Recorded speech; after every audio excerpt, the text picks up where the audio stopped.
The hardest class in engineering. Some classes that may come to mind are computer architecture, maybe heat transfer, circuits class, a fluids class, but have you ever heard of aerial robotics? Aerial robotics is a class at UT that's comprised of 5 labs, a course exam, and a final tournament that span topics in quadrotor linear and attitude dynamics, estimation theory, path planning, computer vision, and much, much more. And this last semester, I took it.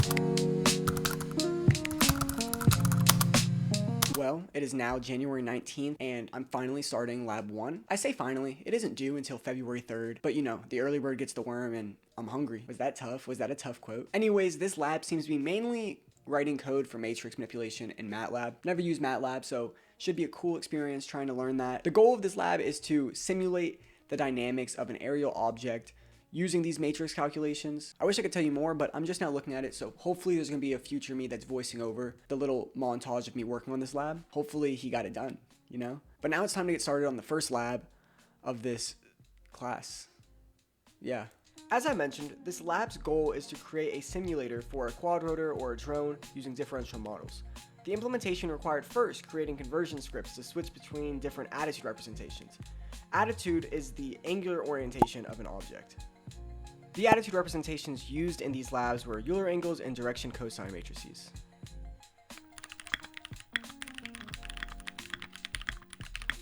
While I will include the reports for these labs in the description, I'm still going to try to briefly talk about them during some B-roll footage, just to, so these video isn't super boring. This lab can pretty much be summed up to looking into how the rotors on a quad apply forces and torques to the quad to see how it moves in space. Each of the rotors on the quad applies an upward thrust and 2 torques. One torque is going to be caused by the lever arm between the center of mass and the rotor, and the other due to the rotation of the rotor. Upward thrust and torques due to the rotors are functions of the rotor speed and direction. So in this lab, we're given a time history of rotor speeds, and we're tasked with mapping out the trajectory of the quadrotor. In hindsight, this task was not very difficult. I mean, we were given the equations. The main issue was trying to integrate everything so we were generating a proper pipeline between motor speed and output trajectory. Not even mentioning I have never used MATLAB before, which was probably the biggest issue I had with this lab. Let's go. Let's go. So I just got my code working, like all the equations are working I guess it's like the first part of the lab still. But by the looks of it, my code is just working. Just to be clear, when I say that my code appears to be working, it means that I compared my output to an expected output for a given test script, and they looked like they matched. So there's still a lot of work to be done, but for that given test script, it worked. So yeah. It is now February 2nd, 8:02 p.m., and the lab is due February 3rd at 8 a.m. So I have less than 12 hours to turn it in. I got myself a nice selection of Red Bull. Sponsor me? Hey, wait, hold up. All that's left to do is the lab report, which I have started. I have made some progress on it. And the final part of the lab, which is making the drone, or the simulated drone, fly in a perfect circular path. Saying that out loud, it kind of feels like a lot. But it's okay. We're gonna have some fun, do some math, and type up a beautifully written lab report on Overleaf. The last part of the lab required me to generate a time history of motor speeds that led to a circular path for the quad. It was just meant for experimentation to test if your simulator was working, and mine wasn't working. I didn't know what the issue was. I tried for hours and hours, and I finally just gave up. I didn't finish it in time. It's been a couple of days since Lab 1. As you may have saw, Lab 1 won. I didn't finish it. I didn't figure out the last part. Enough said. I just want to move on to Lab 2. You live and you learn, and I should start early. And so this weekend I am starting. It is due in a week and 3 days. That sounds like less time after saying it out loud. I'm going to try to work on it tonight. I have some other homework to do as well, but definitely will see you this weekend. Now, for Lab 2, we were tasked with building on the simulator we built in Lab 1 by accounting for wind resistance, commonly known as drag, and non-instantaneous motor speedup. The drag implementation was a very small part of the lab, but rather than using rotor speeds, we switched to using voltage commands to tell the rotors how fast they needed to spin. At first, I worked on setting up all of my files and any more necessary conversion scripts that I needed, but then my friends texted me and said they wanted to go get food, and so I looked over their study room.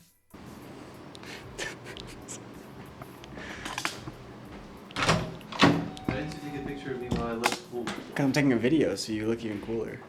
Ah. Yeah. Wow. It's not focusing on y'all for some reason. I don't consent. Getting back to work, I had to implement a way of identifying the needed voltages to move the quad in a desired way. And so this is where I had to make a trajectory and an attitude controller. The trajectory controller determined the total needed thrust from all 4 rotors to approach a desired position, and the attitude controller determined the total needed torque in the X, Y, and Z directions in order to approach a desired orientation for the quad. Once the total needed thrust and torque is determined, a voltage converter was made that finds the specific rotor speeds and voltages of each rotor using what is known as the T-matrix. The derivation of the T-matrix just looks at the kinematic relationships between individual rotor rates, rotor directions, and total thrust and torque. I don't really talk about it much in the lab report, so if you have any questions on the T-matrix, definitely ask in the comments. I would love to talk more about it. And then the first semi-successful test of my circular path that I also needed for lab 2, I looked back at in lab 1, and it almost worked, which is super exciting. I did identify an issue in my original code for lab 1, which was imported into this lab, was that when I was summing up for total thrust or total torque, I can't remember which, I was not summing up vectors/matrices correctly with MATLAB syntax. MATLAB is going to be the death of me. I hate it, but I also love it. It's actually a really pretty software. But then you can see here my quad nearly flying in a circle. This was super exciting seeing live from my perspective. It was slightly off in the initial starting position due to ramp up of rotor speeds and stuff, but it was progress, and exciting progress at that.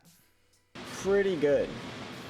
I mean, there's a small, so pretty good overall. It is 4:25. Feel good though. Feel great. Lab got submitted, done, beautiful. See, this lab was different. We made it out the struggle. Yeah, I'm pretty happy right now. I'm pretty tired, but pretty happy.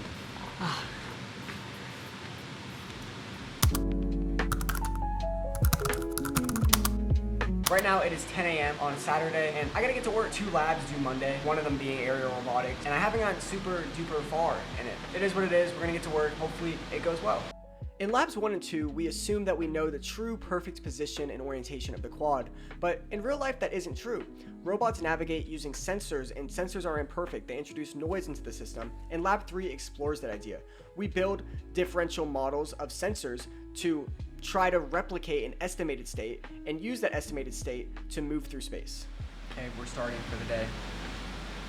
Let's have some fun, yes! We created 3 sensor models for this lab. First, a IMU model for acceleration or orientation for the quad. Second, a GNSS or Global Navigation Satellite System model. And lastly, a camera model for identifying feature points and where the quad is relative to those feature points.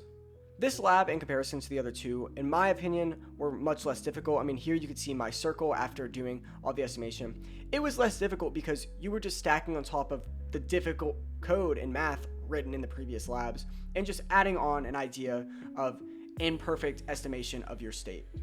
I thought the idea of using an imperfect estimation of your state in simulation was really cool because it'd be the only way it had any sort of translation into the real world movement of this quad. I had a hot pocket to end off the night, and I think I ended up finishing around 3 a.m. I think I'll show it on the screen here, and overall I was pretty happy. I mean, I finished the last MATLAB lab for this class. It is now March 8th, and Lab 4, out of 5, I should mention, is due in about 13 days. I like to think that this is the turning point of my semester with this course because Labs 1 through 3, we're done in MATLAB. And as you may know, if you had watched the video up until this point, me and MATLAB don't get along too great. But in contrast to the simulator, sensor model, and estimation model we integrated in Labs 1 through 3, Labs 4 and 5 are going to be done primarily in C++. As you may imagine, I'm really excited for these next 2 labs because I study computer engineering, and all I ever code in is C, some C++, and assembly. Which that means these labs, at least I hope, are going to be easier and more intuitive for me. It is now March 17th, and I have about a week until Lab 4 of aerial robotics is due. I'm finally sitting down to start it. I have not been procrastinating, as you may assume, based on previous labs. I actually had another project that I had to start working on for a separate class where we're creating a large LED globe spinning display. There's gonna be another video that's either already posted or will be posted after this one. It should be a pretty cool video, but this one's also cool, so finish this video first. Now in the lecture before spring break, the professor gave a little snippet of what the output of the code should look like, so I have a rough idea of what I need to be doing for this lab. I am a little worried because it seemed very similar to some things that I had to do in previous classes, and I feel like it's giving me some sort of false confidence that I can get this done in like an hour or 2, which who knows, maybe I can. I haven't looked at the lab doc. For this lab, I had to create 3 different 2D path planning algorithms: depth first search, Dijkstra's, and A-star. The main difference between these algorithms are 1, the data structures of the frontier being the nodes that are in line to be explored, and 2, the heuristic function, which gives the algorithm a form of intelligence informing it on the direction that it needs to travel in order to reach the goal. If you want more information on these algorithms, definitely look at the description where the lab report is. I go into more depth on how these were implemented and some more of the testing that's behind these algorithms. This lab really wasn't too difficult because in the past I had worked with path planning algorithms and it was just a lot more relevant to my experience, so I enjoyed it for the most part. Okay, I did get the depth first search algorithm working. Hooray. It really was just like 1 or 2 lines that needed to be fixed. Okay, this is me running it on like the graph. That's what the outcome is from a depth first search for this graph. Now I have to move on to A star and what was the other one that I have to do? Dijkstra. Dijkstra's algorithm and A star.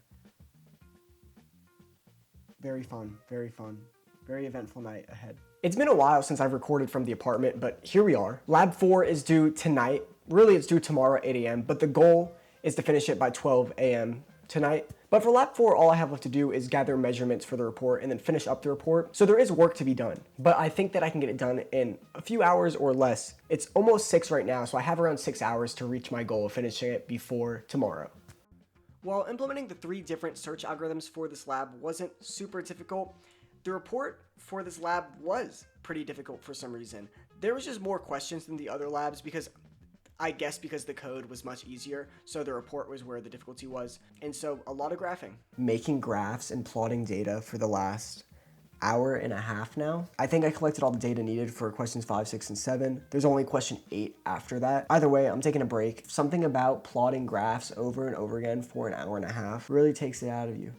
I keep saying it, but if you want to know more about the data or about the questions I'm answering, definitely check the lab report in the description. This is Lab 4. It's going to do a much better job of explaining what I am doing than what I can do right now in words. Numbers just do a better job of it.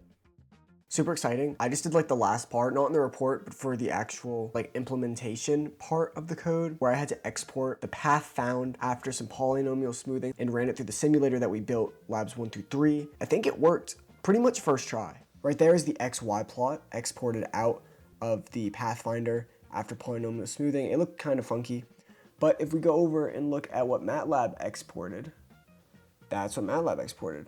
I just submitted Lab 4. It is 1:43 in the morning. Could be worse, you know, it really could be. The lab was enjoyable. My report ended up being very, very lengthy. 17 pages. I feel like in comparison to other labs where I was doing a lot of like math and explaining of math equations, in this one I was just speaking. I don't know, I'm not gonna yap too much because I'm very tired and I have an 8 a.m. in the morning for this class, of course, super excited. Good night.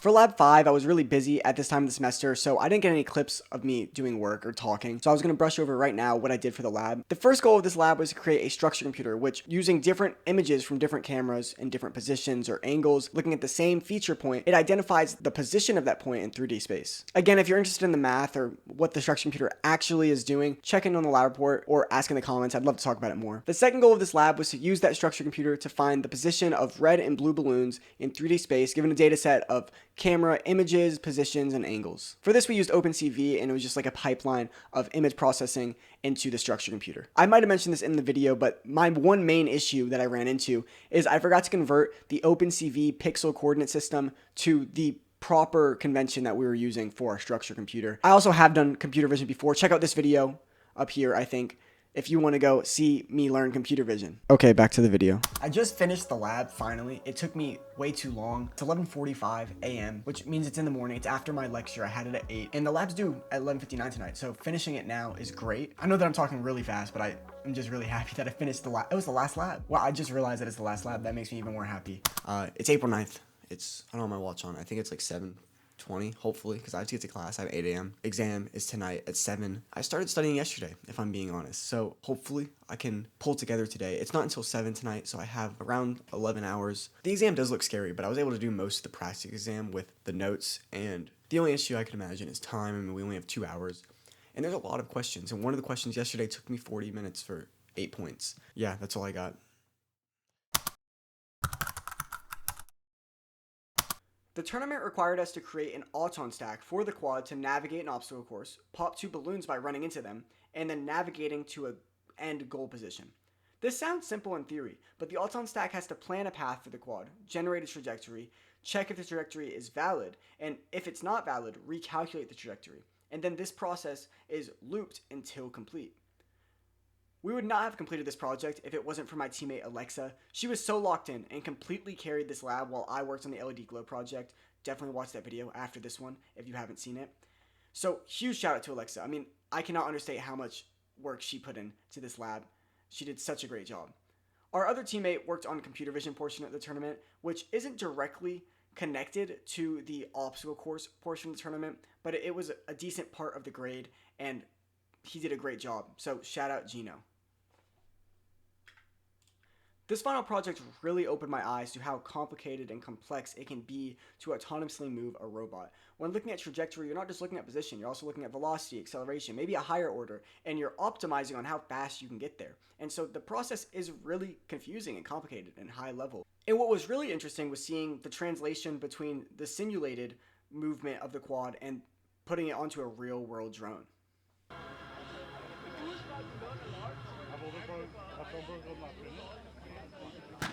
What's that? After getting rained out, we finished off the runs in simulation. Okay, this may be the part of the video y'all were waiting for. I'm going to talk about the grades that I got on my lab assignments and my exam and stuff, and also talk about my final grade in the class. So for lab 1, if you watched the video, you'll know I didn't finish lab 1. I couldn't figure it out, and this ended up giving me a 66 on the lab. The part that I didn't finish was 20 points of the grade, and then I just missed an additional 14 points. That was bad math. 14 points due to just report issues and some of the questions I didn't answer correctly. This made me think that the rest of the semester was going to be horrible because I failed the first lab assignment out of the 5, and it only got harder from there. But on lab 2, I locked in and I started understanding MATLAB a little bit more, so it was an easier lab. I understand the report more. I ended up getting a 90 on lab 2. For lab 3, I ended up getting an 83. I believe I got like the same issues I had with lab 2 in terms of like a few points off for report style and stuff, but I also just missed a question for lab 3. I was still pretty happy with an 83. And then moving on to lab 4 and lab 5. For lab 4, I got a 98, and lab 5, I got a 99. I think I got these grades for 2 reasons. I work in C and C++, so I was very used to the logic. It was very intuitive labs for me. And then 2, I think that labs 4 and 5 were easier to build a report around because labs 1 through 3 were really math heavy. I mean, we were building differential equations to represent drone dynamics, and labs 4 and 5, while there was some math, a lot of it was very graphical. And I mean, lab 4 was creating path planning, and a lot of the tests, maybe changing the heuristics slightly and then rerunning path planning. So a lot of it was just very easy to put into reports. So yeah, I did just think those labs were slightly easier, at least for me, because it's kind of my background. And then on the exam, I ended up getting an 89. I believe the average was an 88. Oh no, average was an 85. I got an 89, so I'm pretty happy with that. The exam wasn't too difficult. I mean, if you made it that far in the class, you did kind of have to know your stuff. The labs require you to understand fully what we were learning in lecture, so the exam wasn't too bad. We ended up getting a 93 on the final report. The tournament's graded really weird. I mean, we got, I think in total, 50 of the points for the tournament. You have to pretty much win to get full credit. It's kind of how it's laid out. You only lose out on a few points of the class. It's not very high stakes for this tournament, and it's more just to make it more fun, so no complaints on that. But we did get like half credit. All in all, this ended up getting me around an 84 in the class. If it wasn't for that first lab, I think I would have gotten an A. I mean, the first lab I did horrible on. I never really used MATLAB before. I never used Overleaf for reports before, and so the whole thing was a learning experience. And luckily, I did learn and adapt, and I did well in the rest of my lab assignments, which makes me happy. I worked really hard for that, and I didn't get a C. I was worried I was going to get a C this close, but made it out. Okay, that's everything I have for this video. If you want to learn more about the stuff that I did for this class, I'm going to put my reports for labs 2 through 5 in the description. Lab 1, I didn't finish my report. I mean, it wasn't good, so I'm not going to include that one, but lab 2 covers pretty much everything I've done in lab 1 because they were connected labs. If you have any additional questions about anything in this class, I'd love to talk about them in the comments. I really enjoyed this class, and so talking about it makes me pretty happy. And of course, consider subscribing if you want to see more freaking cool and awesome videos. I hit 1,000 subscribers, which is pretty cool. Let's get to 2,000. That would be awesome. But yeah, thank you for watching. Have a great rest of your day, and as always, stay curious.